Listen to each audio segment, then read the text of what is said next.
Hey, what is going on, guys? Donovan here with Tech Boosted, and in today's video I'm going to be bringing you guys week 2 of PC Build of the Week, where I construct a PC on PC part picker and share that list with you guys in the description. So for this week we are going to be doing a 2016 updated CSGO build. So if you guys enjoy this, don't forget to like, comment, and subscribe, and stay tuned.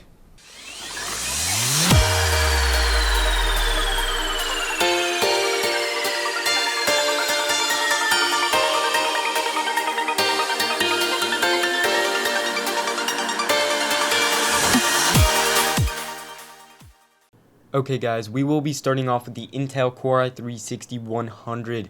This is a dual-core processor with hyperthreading, clocked at 3.7 GHz, and can support up to 64 gigs of DDR4 memory. This processor is only $110 right now, so you guys, this is a great deal that you're getting price to performance wise on any game. Another note to take in when buying this 4-threaded processor is that it is packed with a new Skylake architecture, which means it is a lot faster and more efficient than the previous generations of Haswell architectures.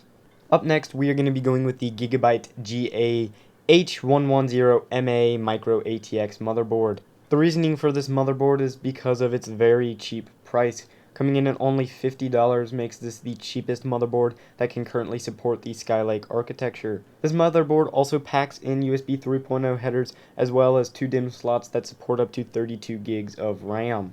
This may not be the ultimate motherboard with Crossfire or SLI, but it will surely do the job for what we are doing. For RAM, we're going to be going with 2 4GB sticks of Kingston HyperX Fury Black 2133 MHz sticks. 8 gigs of RAM should be sufficient for this build, as CSGO only requires 4. For our storage, we're going to be going with another Kingston product. This is the HyperX Fury 120 gig SSD. 120 gigs should be sufficient enough to run most of your games and applications that you wish, and I'm assuming that you will have another hard drive lying around somewhere that you can toss into this build. For graphics, we're going to be going with the For the Win EVGA Geforce GTX 950. This card includes 2 gigs of VRAM and the new ACX 2.0 cooler. For the final few items, we are going to be going with the NZXT Source 210 Elite case. This case packs a bunch of features, including its many hard drive bays, as well as its USB 3.0 headers. For power, we're going to be going with the EVGA 500 watt 80 plus bronze certified ATX power supply. Our build only requires 212 watts, but we are going to be going with this in case you upgrade in the future.